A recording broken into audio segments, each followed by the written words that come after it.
Imagine waking up on a freezing January morning, hitting the button for your heated seats, and seeing a message on your dashboard that says, "Payment declined." You aren't behind on your car loan. You own the car outright. The heating elements are physically inside your seat. But because you didn't pay an extra $18 this month, the manufacturer has remotely locked you out of your own hardware. This isn't a what-if scenario. It is the blueprint for a $75 billion trap. Right now, there is a quiet war happening in your driveway. And by 2030, automakers aren't just selling you a car. They're selling you a permanent, monthly permission slip to use the parts you already paid for. If you think paying a subscription for your own key fob is ridiculous, hit the like button so the algorithm can help warn other drivers before this becomes the new normal. And if you want to know which brands are still on your side, consider subscribing. Because the list of cars you can actually own is shrinking every single day. On one side of this war, you have companies like General Motors, BMW, and Tesla betting their future on turning your car into a monthly payment plan. On the other, a shrinking group of manufacturers still believe that when you buy a car, you should actually own it. Let me paint you a picture of where this is heading. General Motors expects to make $25 billion annually from subscriptions by 2030, and that's Netflix, Spotify, and Peloton territory. BMW is targeting $5 billion. Stellantis wants $22.5 billion. These aren't small side businesses. They're fundamental shifts in how automakers plan to make money off you for the next decade. Here's what makes this particularly infuriating. The hardware is already in your car, which means you've already paid for it. BMW learned this the hard way when they tried charging monthly fees for heated seats that were physically installed in every vehicle. The backlash was so intense that BMW board member Peter Nota had to publicly admit people feel that they paid double.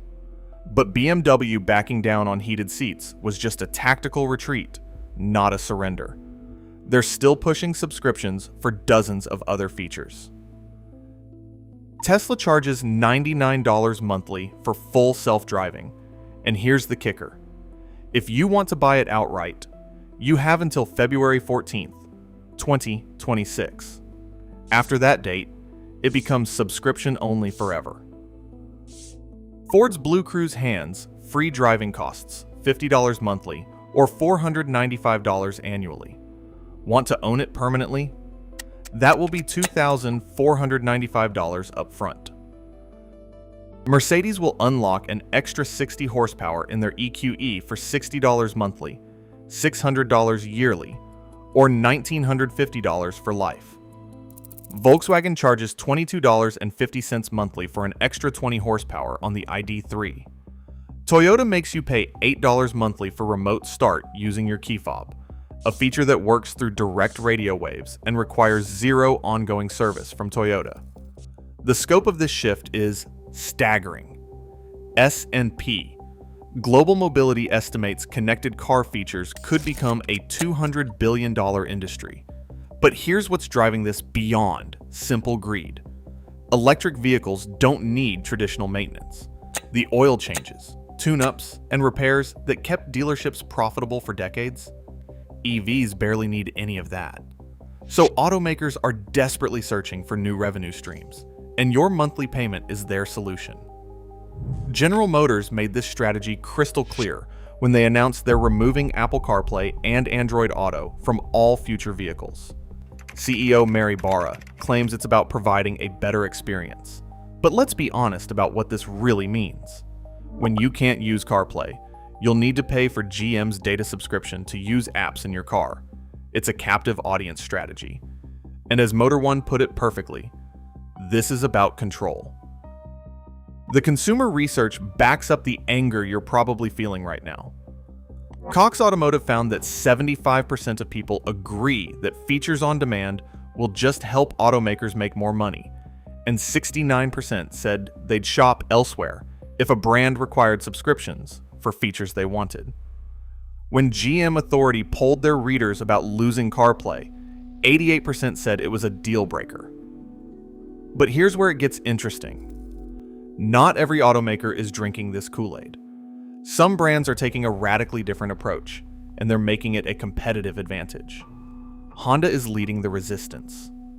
Jay Joseph, Honda's VP of Connected Technologies, put it bluntly, "If I've already paid for the hardware, how dare you charge me for the electronic switch to control it?" Dave Gardner, Honda's executive vice president, went even further, stating that putting features in every vehicle and then asking a consumer to pay a subscription to turn them on is simply not the right way to go for customer satisfaction. Honda has made a specific promise about safety features that should be industry standard. They put hardware in the cars to enable crash mitigation, lane keeping, and lane departure warnings. That's safety. You shouldn't have to pay extra for safety. They'll only charge for features that genuinely require ongoing data services, because data costs them money to provide. Aston Martin, surprisingly for a luxury brand, offers all their connected services completely free through their Connected Car System app. No subscriptions, no add-on fees. The services include vehicle locating, security monitoring, and door status alerts. Ford CEO Jim Farley has publicly stated that Ford won't restrict CarPlay and Android Auto to make money off customers. While Ford does offer Blue Cruise subscriptions, they've recently slashed pricing and added a permanent purchase option, showing they understand customer preference. But the real heroes in this story might be the customers fighting back. When Mazda started charging $10 monthly for connected services in 2024, owners literally hacked their own cars. One owner developed an open source workaround to enable remote start without Mazda's subscription. Mazda's response? They filed a DMCA takedown notice to kill the project. Think about that. Mazda used copyright law to prevent you from fully using hardware you already own. The legislative fight is heating up too. New York Senate Bill S. 5708 has passed both chambers and is heading to the governor's desk. Senator James Skoufis, the bill's sponsor, keeps it simple. Consumers shouldn't have to pay twice for the same hardware. The bill would ban subscription fees for vehicle functions after sale, with fines up to $250 per violation. This matters because if New York passes this law, it could trigger a domino effect across the country. So, where does this leave you as a car buyer? You're basically choosing between two futures.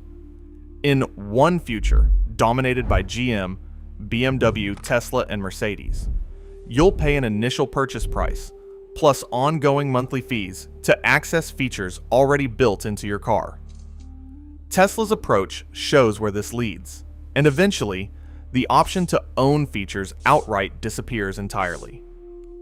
In the other future, championed by Honda, Aston Martin, and to some extent Ford, you pay once and own the car completely.